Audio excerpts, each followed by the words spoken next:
Isang masaya at magandang araw sa ating lahat ng mga kapanalig sa kasaysayan. Tuloy kayo sa panibago nating episode at aralin para sa Araling Panlipunan para sa Grade 6. Tayo ay nasa unang termino at ikaapat na linggo. Ang ating tatalakayin at pag-uusapan para sa linggong ito ay ang pagpapatuloy ng himagsikan, ang pagkamatay ni Bonifacio, ang kasunduan sa Biak na Bato at ang pagbabalik ni Aguinaldo mula sa Hong Kong. Para sa ating unang sesyon, tayo ay magkakaroon syempre ng ating panimulang gawain. Inyong balikan at magbahagi ng dating kaalaman kaugnay sa paksang na talakay tungkol sa pagsisimula ng himagsikang Pilipino.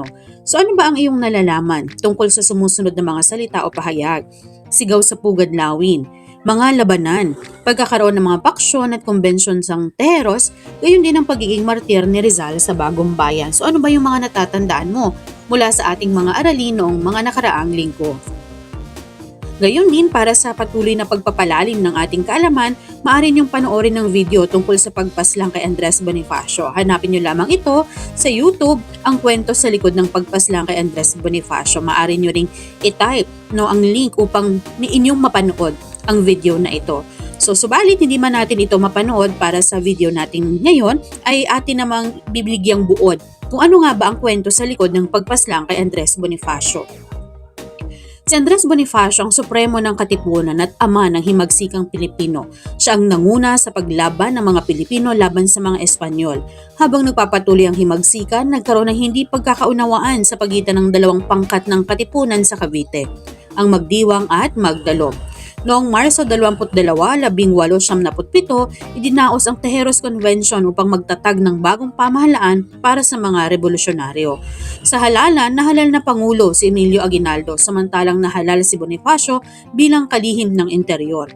Gayunpaman, kinwestiyon ni Daniel Terona ang kakayahan ni Bonifacio sa posisyong iyon dahil wala raw umano itong sapat na pinag-aralan. Dahil dito, inidineklara ni Bonifacio na walang bisa ang naging halalan na ito. Pagkaraan ng ilang araw, gumawa si Bonifacio ng Acta de Tejeros, isang dokumentong nagpapawalang bisa sa mga resulta ng halalan dahil dito itinuring siyang banta sa bagong pamahalaan ni Aguinaldo. Noong Abril 1897, ipinadakip sina Andres Bonifacio at ang kanyang kapatid na si Procopio Bonifacio. Sa pag-aresto, nasugatan si Andres at napatay ang kanyang kapatid na si Ciriaco Bonifacio. Isinailalim sila sa paglilitis at inakusahan ng pagtataksil at pagtatangkang magtatag ng hiwalay na pamahalaan. Napatunayang nagkasala sina Andres at Procopio at hinatulan ng kamatayan. Bagamat una itong pinalitan ng pagpapatapon, muli ipinatupad ang parusang kamatayan. Noong Mayo 10, 1897, pinatay sina Andres at Procopio Bonifacio sa bundok nagpatong sa Maragondon, Cavite. Hanggang sa kasalukuyan, nananatiling isa sa mga pinakakontrobersyal na pangyayari sa kasaysayan ng Pilipinas ang pagpaslang kay Andres Bonifacio. Marami pa ring historiador ang nagtatalo kung naging makatarungan nga ba ang paglilitis at kung tama ba ang naging pasya ng pamahalaang revolusyonaryo. So narito yung ilan sa mga gabay na tanong na inyong dapat na pagnilay-nilayan at dapat sagutin. Okay, so dito makikita natin yung analysis, event analysis organizer sa pagpaslang kay Andres Bonifacio. So bakit pinagutos ni Aguinaldo ang paghuli kay Andres Bonifacio? So dahil kinwestiyon ni Bonifacio ang naging halalan sa Tejeros at ipinawalang bisa nito ang resulta sa pamamagitan ng Acta de Tejeros. Itinuring siyang banta sa bagong pamahalaan ni Aguinaldo. Sino ang kasama ni Andres Bonifacio na hinuli? So kasama niya ang kanyang kapatid na si Procopio Bonifacio. Paano nilitis ang kaso ng magkapatid na Procopio at Andres Bonifacio? Nilitis sila sa isang militar na hukuman. Walang abogadong nagtatanggol sa kanila at hindi rin sila pinayagang maghain ng mga saksi para sa kanilang panig. Saan matatagpuan ang hukuman kung saan nilitis sina Bonifacio? Sa Imus, Cavite, matatagpuan ang militar na hukuman na humatol sa magkapatid. Ano ang naging hatol sa magkapatid? Hinatulan sila ng kamatayan. Unang pinalitan ng pagpapatapon ngunit muling ipinatupad ang parusang kamatayan. Ano ang sala ng magkapatid na Bonifacio? Inakusahan sila ng pagtataksil at pagtatangkang magtatag ng hiwalay na pamahalaan laban sa pamahalaang revolusyonaryo o yung sedisyon na tinatawag yung pagtataksil sa bayan. Bilang 7, saan dinala ang magkapatid na Bonifacio upang hatulan ng kamatayan. Dinala sila sa bundok nagpatong sa Maragondon, Cavite. kailan pinatay ang magkapatid na Bonifacio. Pinatay sina Andres at Procopio Bonifacio noong Mayo 10, 1897. So bilang buod ng pangyayari dahil sa hindi pagkakasundo matapos ang Tejeros Convention, ipinag-utos ni Emilio Aguinaldo na hulihin si Andres Bonifacio at ang kanyang kapatid na si Procopio. Nilitis sila ng isang militar na hukuman sa Imus, Cavite at hinatulan ng kamatayan dahil sa paratang na pagtataksil. Dinala sila sa bundok nagpatong sa Maragondon, Cavite at pinatay noong ika-10 ng Mayo 1897. Ang pangyayaring ito ay isa sa mga kontrobersyal na bahagi ng ating kasaysayan. Okay, so para sa ating pagpapatuloy, sa pagkamatay ni Bonifacio, si Aguinaldo ang nagpatuloy sa pamumuno ng himagsikang Pilipino. Patuloy silang nakipaglaban sa mga Espanyol. Nang lumaon, unti-unting humina ang puwersa ng mga Pilipino at tuluyang nalupig. Napasakamay ng mga Espanyol ang Cavite. Nagpalipat-lipat ang puwersa ni Aguinaldo hanggang sila ay nakarating sa Bulacan. Noong Mayo 31, 1897, nagtatag si Aguinaldo at ang kanyang mga tagasunod ng isang republika na nakilala bilang Republika ng Biak na Bato. Si Aguinaldo ang tumayong pangulo. Nagkaroon ng isang saligang batas sa republikang ito na nagbibigay ng mga karapatan tulad ng kalayaan at pamamahayag at kalayaang pumili ng relihiyon. Para sa ating pagtataya, isulit ang tama kung pahayag ay wasto at mali naman kung hindi. Nariyan na rin ang kasagutan sa ating pagtataya. Para naman sa ating hakbang pasulong na gawain, isulat ang letra ng tamang sagot. Nariyan na rin ang ating sagot bilang gabay.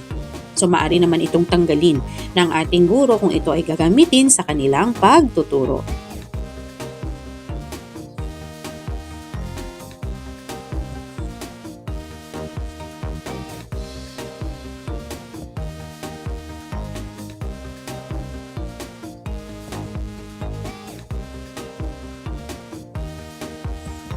At para naman sa ating ikalawang sesyon, narito naman ang ating panimulang gawain.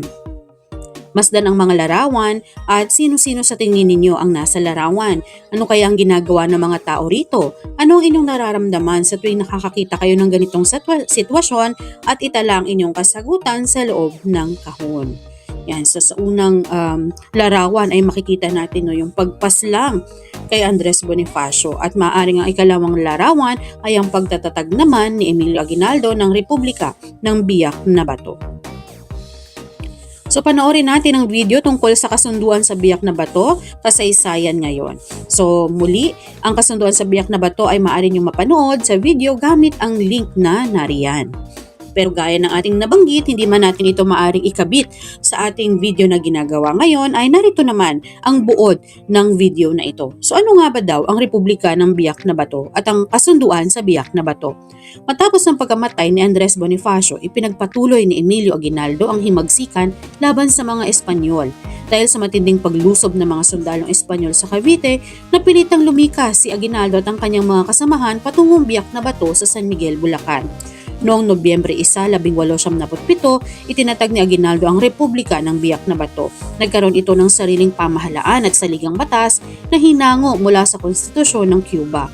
Layunin nitong ipagpatuloy ang pakikibakan ng mga Pilipino para sa kalayaan. Habang nagpapatuloy ang labanan, napagtanto ng mga Espanyol na mahirap tuluyang talunin ang mga revolusyonaryo. Dahil dito namagitan si Pedro Paterno upang magkaroon ng usapang pangkapayapaan sa pagitan ng pamahalaang Espanyol at mga revolusyonaryo. Nagbunga ito ng kasunduan sa Biak na Bato na nilagdaan noong Disyembre 14, 1897. Ayon sa kasunduan, pumayag si Aguinaldo at iba pang pinuno ng himagsikan na pumunta sa Hong Kong bilang kusang pagpapatapon kapalit ng halagang 800,000 piso. Indemnidad at pangakong magpapatupad ang Espanya ng iba't ibang reforma kabilang ang pagbabayad ng kabayaran sa mga naapektuhan ng digmaan. Gayunpaman, hindi lubusang tinupad ng Espanyol ang kanilang mga ipinangako dahil dito hindi rin tuluyang natigil ang pagnanais ng mga Pilipino na makamit ang kalayaan. Ginamit na Aguinaldo at ng kanyang mga kasamahan ang bahagi ng salaping natanggap upang bumili ng mga armas at maghanda sa muling pakikipaglaban. Noong 1878, bumalik si Aguinaldo mula sa Hong Kong at muling pinamunuan ang himagsikan laban sa Espanya. Ang pagbabalik niya ito ang naging daan sa pagdedeklara ng kasarinlan ng Pilipinas noong Hunyo 12, 1878. Narito ang ating mga gabay na tanong. Narito ang ating mga gabay na tanong na inyong dapat na pagnilay-nilayan. Okay, na atin namang sasagutin gamit ang Event Analysis Organizer. So, narito ang kasunduan sa biyak na bato. So, sino nga ba ang mga pangunahing tauhan natin? So, si Emilio Aguinaldo na pinuno ng mga revolusyonaryo, Pedro Paterno na namagitan sa usapang pangkapayapaan, at si Fernando Primo de Rivera ang gobernador general ng Espanya noong panahon na iyon. Ano ang kasunduan sa biyak na bato? Isang kasunduang pangkapayapaan sa pagitan ng mga revolusyonaryo at ng pamahalang Espanyol upang pansamantalang ihinto ang labanan. Saan ito naganap? Sa biyak na bato sa San Miguel, Bulacan. Kailan ito nilagdaan? Noong Disyembre 14, 1877. Bakit ginawa ang kasunduan? Upang matigil ang digmaan sa pagitan ng mga Pilipino at Espanyol, upang magkaroon ng kapayapaan at pagkakataong maipatupad ang mga ipinangakong reforma. Paano isinagawa ang kasunduan? So nagkaroon ng pag-uusap sa tulong ni Pedro Paterno at nagkasundo ang dalawang panig at nilagdaan ang kasunduan. So ano ba yung mga mahalagang kondisyon ng kasunduan? Una, pupunta si Emilio Aguinaldo at iba pang pinuno sa Hong Kong bilang voluntaryong pagpapatapon. Ikalawa, magbibigay ang Espanya ng 800,000 piso bilang bayad pinsala. At pangatlo, nangako ang Espanya na magpapatupad ng mga reforma at magbibigay ng amnestiya sa mga revolusyonaryo. So ano ba yung kinalabasan? Umalis si Emilio Aguinaldo patungong Hong Kong, pansamantalang tumigil ang labanan. Ngunit hindi rin tinupad ng Espanya ang lahat ng pagkasunduan, kaya muling ipinagpatuloy ng mga Pilipino ang himagsikat. So bakit nabigo ang kasunduan? Hindi tumupad ang mga Espanyol sa kanilang mga pangako. Hindi naibigay ang lahat ng reformang ipinangako, at hindi nawala ang hangarin ng mga Pilipino na makamit ang tunay na kalayaan.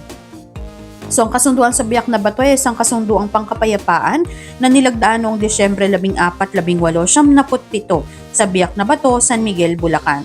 Layunin nitong itigil ang digmaan. Nagtakda ito ng mga kondisyon tulad ng pagpunta ni Aguinaldo sa Hong Kong, pagbibigay ng 800,000 piso at mga reforma ng Espanya. Ngunit dahil hindi ito tinupad ng Espanya ang kanilang mga pangako, muling sumiklab ang himagsikan at nagpatuloy ang pakikibaka ng mga Pilipino para sa kalayaan. Okay, so ito muli yung ating binasa kanina o yung pinaliwanag, ang kasunduan sa biyak na bato. So muli, basahin ko na lamang para sa inyo. Ito ay ang kasunduan sa gitna ng mga magdiwang at mga magdalo upang matigil ang himagsikang Pilipino noong 1876. Sa pamamagitan ni Padre Paterno or ni Pedro Paterno, nilagdaan ni Gobernador General Primo de Rivera ang kasunduan sa Barangay Biak na Bato sa San Miguel, Bulacan. Noong Hunyo 18, 1877, nakarating sa Biak na Bato ang hukbo ni General Aguinaldo o General Emilio Aguinaldo na umiiwas mula sa Cavite na magipit ng mga Espanyol. Kasi dahil sa mga panahon na ito, tuluyan ng nasakop ng mga Espanyol ang Cavite. So nagandahan si Aguinaldo sa silbing pang-militar ng Pook at ipinasyang ilipat dito ang kanyang himpilan. Noong ika-1 ng Nobyembre, itinatag niya ang isang pamahalang tinatawag ngayong Republikang Biak na Bato. Batay sa isang konstitusyong binalangkas ni na Isabelo Artacio at Felix Ferrer. Nakasaad sa saligang batas ang patuloy na pagpapalaya sa Pilipinas mula sa mga nananakop. Itinakda dito ang pagbabayad ng pamahalang Espanyol ng halagang 800,000 piso kapalit ng voluntaryong pagpapatapon kina Aguinaldo sa Hong Kong at pagsuko ng revolusyon. Binayaran ito ng 3 bahagi, 400,000 piso para kay Aguinaldo matapos itong umalis sa Biak na Bato patungong Hong Kong, 200,000 piso kapag naisuko na ang mga armas at 200,000 piso matapos maisagawa ang Te-Deum sa Katedral ng Maynila at maiproklama ang pangkalahatang amnestiya. Okay, ulit lamang. Sa araw ng Pasko, ipinroklama ni Aguinaldo ang pagwawakas ng revolusyon bago siya tumulak patungong Hong Kong. Sa kabila nito, nagpatuloy ang pakikipaglaban ng mga revolusyonaryo. Para sa ating pagtataya, suriin at isulat sa inyong sagutang papel kung tama o mali ang sinasabi ng bawat pangungusap. At pagkatapos niyan, maaari niyong balikan kung ito ba o itama, iwasto, kung naging wasto ba ang inyong kasagutan para sa ating pagtataya. Para naman sa ating hakbang na pasulong, magbigay ng 3 kasunduan sa biyak na bato. Para naman sa ating ikatlong sesyon, okay, narito naman ang inyong panimulang gawain. Kung mayroon kang passport ngayon o pasaporte, saang bansa mo nais pumunta? So alam naman natin, no, yung pasaporte natin ang ating susi para makarating tayo sa iba't ibang bansa. Saang bansa mo kaya nais pumunta? So dito, sa pasaporte ng karunungan, maghahanda ang inyong guro ng pasaporte kung saan nakasulat ang iba't ibang detalye tungkol sa pagbabalik ni Aguinaldo mula Hong Kong. So, bumalik na siya, 'di ba? Pumunta siya doon, no, bilang pagtupad sa kanilang kasunduan. Ngunit siya ay muling nagbalik. So, ang pasaporte ang magiging susi pa sa paglinang ng aralin na ito. So, pag-alis patungong Hong Kong. So, noong Disyembre 1897, bilang bahagi ng kasunduan ng Biak na Bato, pumayag si Aguinaldo at ang iba pang lider ng revolusyon na tumungo sa Hong Kong, kapalit ng perang danyos mula sa mga Espanyol. Ang layunin ng pag-alis na ito ay bigyan ng pansamantalang kapayapaan ng bansa at magbigay daan sa mga ipinangakong reforma ng Espanya na hindi naman natupad. Ano naman ang ginawa niya sa kanyang pamamalagi sa Hong Kong? Sa Hong Kong, ang mga revolusyonaryong leader ay nag-organisa at nagplano para sa patuloy na pakikibaka para sa kalayaan ng Pilipinas. Itinatag ni Aguinaldo ang Hong Kong Junta, isang organisasyon ng mga Pilipinong revolusyonaryo na naglalayong magpatuloy ng revolusyon laban sa Espanya. Pagbabalik ni Aguinaldo sa Pilipinas, nakipag-ugnayan si Aguinaldo sa mga opisyal ng Estados Unidos sa Hong Kong at napagkasunduan ng kanyang pagbabalik sa Pilipinas upang pangunahan ang revolusyon. Sa tulong ng Estados Unidos, bumalik si Aguinaldo sa Pilipinas noong 19 ng Mayo 1878. Sakay ng barkong McCulloch. Pagdating niya sa Cavite, agad niyang sinimulan ang muling pagbuhay sa revolusyonaryong kilusan. Yan. So narito, no, yung daloy. Ito pa rin po yun, yung pag-alis ni Emilio Aguinaldo patungong Hong Kong. Ang kanyang yung pag-alis niya ay batay sa naging kasunduan. Pero dahil hindi naman tinupad ng mga Espanyol ang lahat ng kanilang pinangako sa kasunduan, sa kanyang pamamalagi sa Hong Kong ay muli siyang nagtatag ng isang samahan. Yung tinatag niya yung sinasabing Hong Kong Junta, isang organisasyon ng mga Pilipinong revolusyonaryo na nagsusulong pa rin na mapagtagumpayan ng revolusyon laban sa Espanya. At sa kanyang pagbabalik sa Pilipinas, nakipag-ugnayan siya sa Estados Unidos para sa kanyang pagbabalik ng Pilipinas upang pangunahan ang isang revolusyon. Gaya nga ng ating sinabi, sa tulong ng US, nakabalik siya sa Pilipinas sakay ng barkong McCulloch. Pagdating niya sa Cavite, agad niyang sinimulan ang muling pagbuhay sa Revolusyong Kilusan. Okay. So narito yung ating mga gabay na tanong at maaari niyong balikan yung ating mga binanggit kanina para sa pagsasagot ng ating mga tanong. Para naman sa ating pagtataya, pagkatapos ng kasunduan sa Biak na Bato, nagtungo si Emilio Aguinaldo at ang iba pang mga pinuno ng revolusyon sa Hong Kong noong Disyembre 1877. Habang naroon, itinatag nila ang Hong Kong Junta upang ipagpatuloy ang paghahanda para sa kalayaan ng Pilipinas. So sa tulong ng opisyal ng Estados Unidos, bumalik si Aguinaldo sa Pilipinas noong ika-19 ng Mayo 1878 at muling pinangunahan ang himagsikan laban sa Espanya.